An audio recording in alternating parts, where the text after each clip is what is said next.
Hello. Welcome to the Tuesday talk today, which is going to be on self-care. This was the number one item mentioned by people in the Facebook group about what they would like me to talk about. So it is a very popular topic. People don't always take care of themselves very well and then get confused as to why. So I am going to try to give you a framework that I'm hoping will help you shift both how you see self-care and then how you implement it. And so if you are on Facebook, just so you know, you can pop your name into the comment, because unless you give StreamYard permission, I won't see your name. So you could do that, or just pop your name into your comment when you say hello, and I'll say hello back. And if you're on YouTube, no problem. I can see your comments and comment right away. And hi, hey Jessica, welcome everybody. I hope you're having a good day so far. And so today I'm going to, as I said, give you a framework.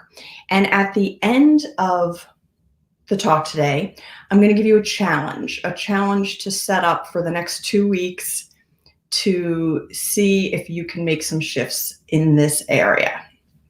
And while we're waiting for more people to join on and say hello, I want to share, many of you know that the weekend before last, I went to a yoga retreat weekend, and it was very relaxing. It was yoga nidra, which is sleep yoga. So it's guided meditations to really put you into a very, very relaxed, floaty sort of space. And two things happened while I was there that are very common. So one is that we sat in a circle to talk about what we gained from the weekend and what we wanted to implement in our lives. And one of the women there was a mom of young kids. Her kids were like 4 to 10. And she said this is the first weekend she's gone away by herself. So that was awesome. She got a lot of encouragement. She actually had a great weekend. And I did let her know that while I was raising my kids, I did weekends away about twice a year. And I know there are certain circumstances where that's not possible. I know that for single moms who don't have support, who don't have the money to do it, it would be nearly impossible. But for most moms, the best thing for your kids is to have multiple people taking care of your kids, so that if something does happen to you in an emergency, there's somebody there who steps in, who knows their routines, who can take care of them, who the children are connected to. So going away is actually a wonderful, and if you are the stay-at-home dad, same thing. Going away is a wonderful opportunity for your partner to really experience and connect with the kids. And it also could be a grandparent or a friend. So I'm just throwing that out there. We very often put blocks in our heads of like, oh, well, I can't do that. But we actually can. And it's positive for everybody.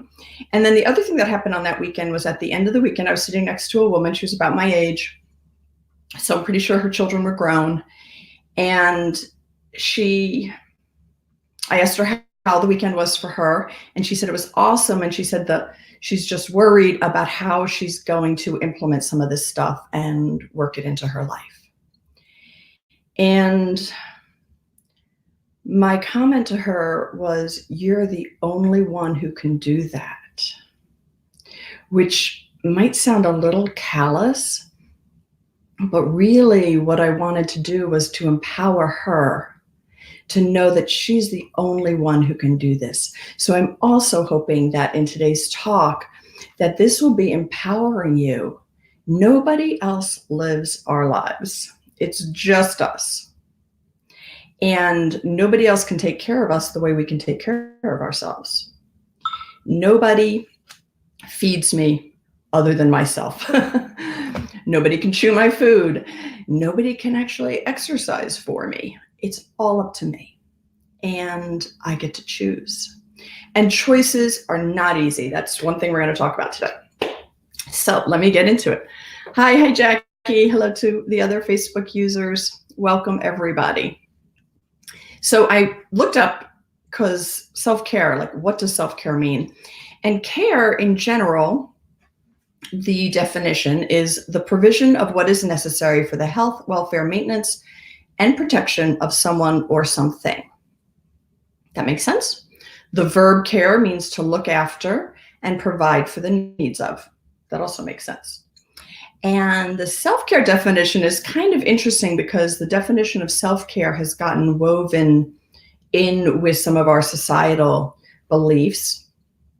And so one of the main definitions of self-care I found was the practice of taking an active role in protecting one's own well-being and happiness, in particular during periods of stress. So it's a term that comes up in particular when we're dealing with a lot of stress, which for most of us is a fairly common thing. And it's unlikely we will ever hit a point where we have no stress in our lives because that's just what lives are like. So self-care can be very, very important. And as I mentioned when I began, and just to reiterate, stay tuned till the end because I want to give you a bit of a homework assignment that I think will be very helpful. So one thing I came away with from those conversations and then thinking about this question and some of the conversation in our Facebook group and in other places I've been is that women can end up bonding over how hard it is to take care of ourselves. Another example of this for me is I was at a physical therapy. I had to go for physical therapy, and my physical therapist is a woman. And I don't remember what the topic was exactly, but at one point she said to me, like, isn't self-care so hard? And I was like, well, I'm pretty good at it at this age. I really do take pretty good care of myself. And that's one reason I'm here in physical therapy. So this concept of bonding over how difficult this is, I just want to raise that as just like a little red flag to be careful of. And again, like I'm being somewhat gender biased here. So there's always the 80-20 rule. But it's rare to hear men sit around talking about how hard self-care is. In fact, it's more likely to hear women talk about how their partners don't take care of themselves, right? Like, my husband never goes to the dentist, or, my boyfriend eats too many potato chips. So it really is a very gendered issue in our society now in some ways. So just giving you a little bit of background and some of my thinking on it. And let me know if you really seriously disagree with anything I'm saying or agree with it. Yeah, Jackie commenting, the notion that it's all on me is startling. Yep, it's all on you. And no one can make it a priority other than you. Yep. Yeah. And Jess, like the women, like we wear it as a badge of honor. I'm so busy. I'm so busy. I'm so busy. And that's just very common in our society. Actually, the I'm so busy thing is common for both men and women. So we need to just be careful of how we talk about these issues. So my first assignment for you today on this call is to think about what areas of self-care are you good at? Because for everybody listening here today, I know you're all good at self-care.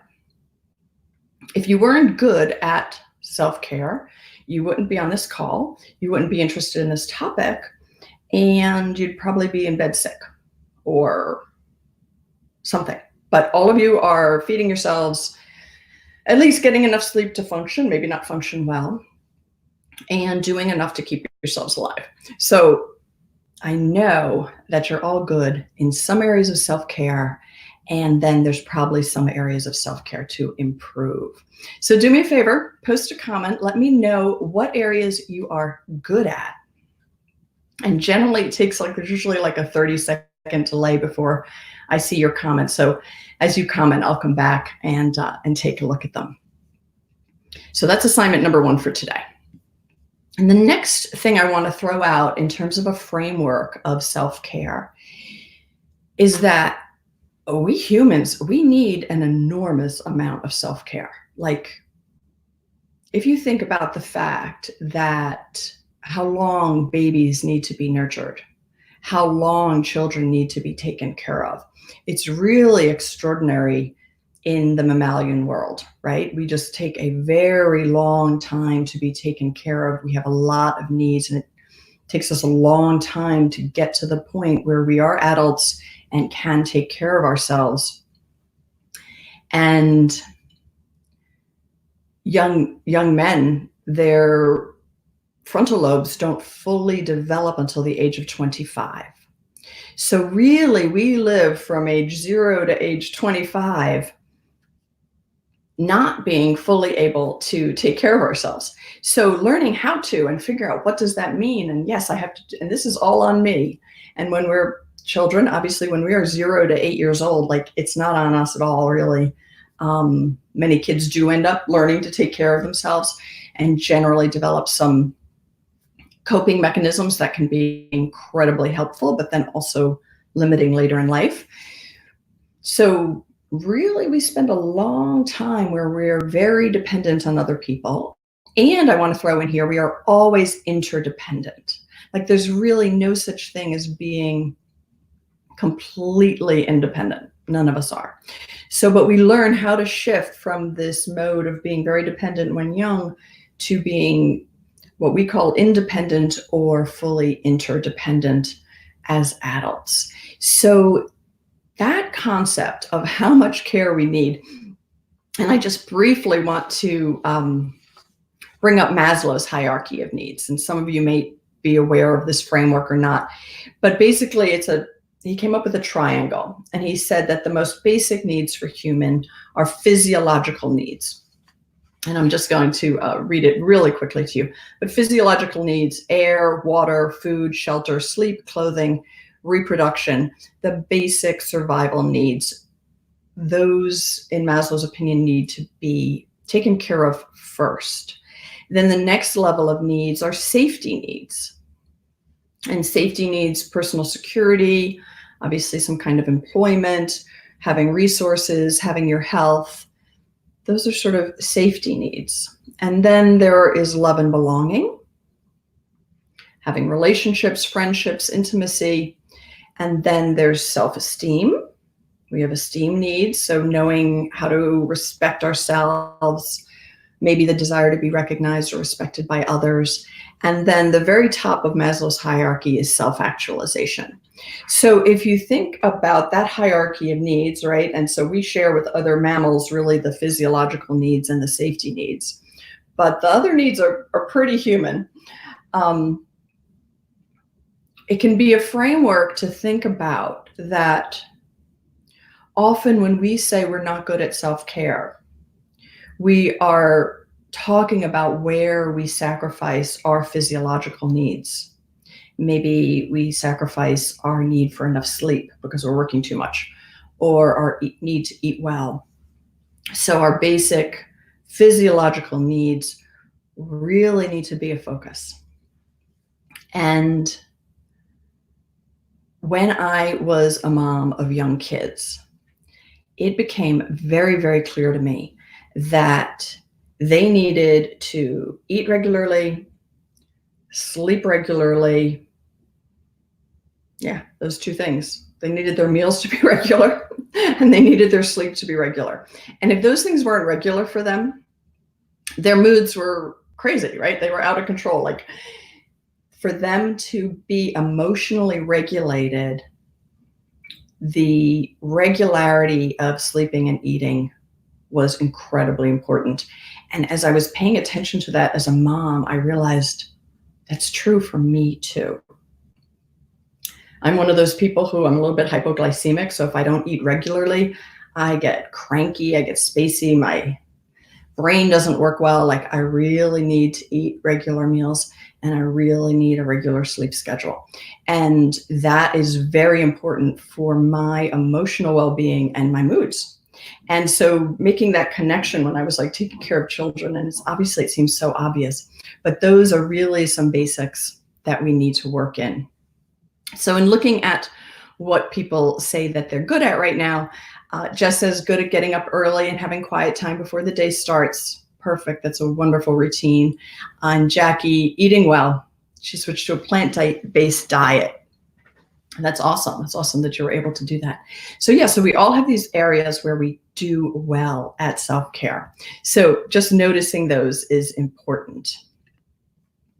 And the reason I talked about how much care we need as humans is that none of us will ever be perfect. We won't.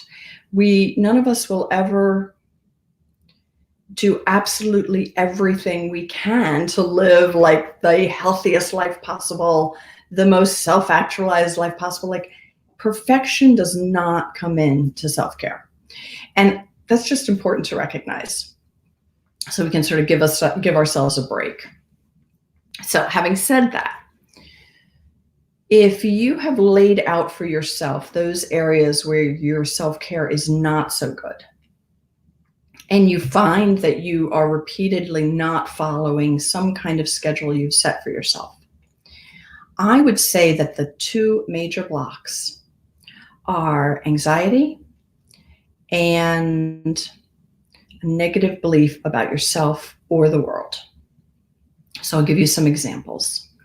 So the person who works so hard, they're working, a little bit like the woman at the end of the yoga retreat who said to me, like, I don't know how I'm going to work this into my crazy work schedule.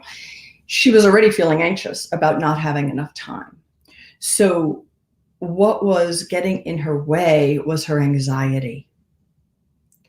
And if you are highly anxious about your work, or perfectionistic about work, or could even be perfectionistic about household work, and you get a lot of anxiety, that will motivate you to take care of whatever it is you're anxious about and neglect your basic physiological needs. So to be aware when you don't follow through on something you've set up for yourself. Am I feeling anxiety that's causing me to focus on something else? Is my priority something different? And then the negative beliefs about the world, that same person who's in overdrive at work might have some core beliefs of, I'm not good enough, I have to work harder than other people, I'm at risk, I'm not competent. So those negative beliefs are going to drive that person to work harder and harder and neglect possibly taking a lunch, taking a break, getting enough sleep. So let me know as I'm talking whether that makes sense to you, whether you can relate to that or agree with it. That when you're not following through with some of your basic self-care, that it can be tied to either some negative beliefs about yourself or the world, or anxiety. So just curious what you think about that one.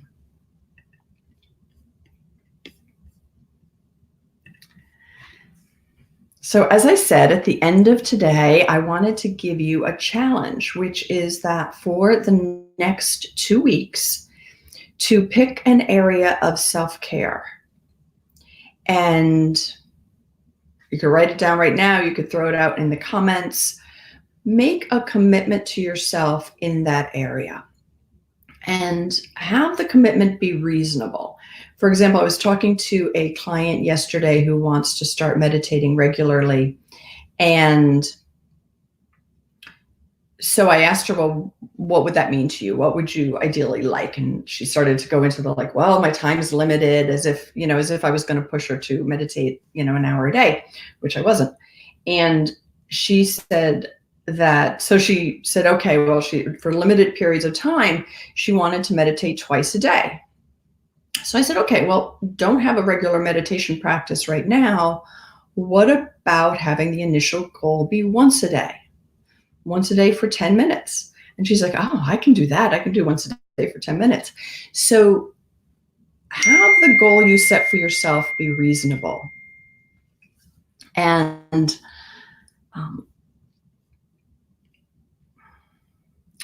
you have to believe you deserve good self-care. One of the Facebook users is saying, yes, absolutely. So we do. We sometimes can have these basic beliefs that we don't deserve self-care. And actually that comment reminds me of Another example that I think a lot of people can relate to is that when we end up sacrificing our self-care to take care of somebody else, sometimes that is really about that not feeling like we deserve it, or that concern about I'm selfish. Um, I'm always skeptical. Like I really dislike the phrase "I'm selfish" because it what that reminds me of is a parent telling a child, like, "Don't be selfish," because the parent wants the kid to do what the parent wants. So basically, we're told that we're selfish by other people when we're not doing what they want, which is not selfish. So when we get into the people pleasing, or we agree to do one more thing for the volunteer situation we're in, for the charity that we're working for, we're like, oh, well, I'll do one more thing because I can do it and everybody counts on me and everybody wants me to do it. And yes, okay, I'll add that to my plate too. And then I'll add this and then I'll add that. We're doing it out of insecurity and a feeling that we would be selfish, right? That could be a core negative belief that develops in childhood if you have a parent who says that a lot. And coming back to, no, I'm allowed to take care of myself, and caring for myself can also include caring for my soul and approaching this in the Maslow's hierarchy of needs, the self-actualization. So yeah, and so someone else shared that whenever she neglects her basic needs, her emotional state's not as stable. Yeah, we get into it impacts our emotions. So coming back to this, picking an area right now that you would like to improve in the next 2 weeks and come up with something reasonable. So if you haven't been exercising and you want to exercise, 3 times a week, or like something on a step, like not like jumping right into something incredibly intense. And I also want to throw out here, and we don't have too much time left today, and obviously the self-care topic is big, and I do have ideas for other sessions on this. So dieting is not self-care. Eating healthy could be self-care, and the focus with eating healthy is to focus on how the food makes you feel. How do you feel after you eat it? So eating healthy is a wonderful thing. Dieting is a stressor on the body, and it's not that some of us don't need to do it some of the time. We do.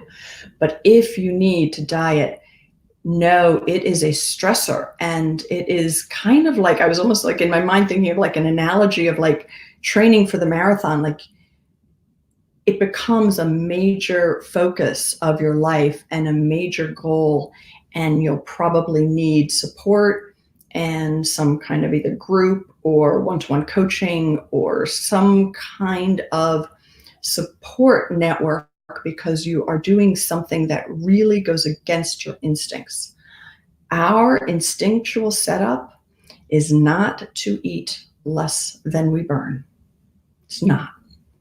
So if eating isn't one of the things that you would like to shift in the next 2 weeks, my recommendation would be to focus on eating healthy and paying attention to how food makes you feel. Just do like a 2-week research project.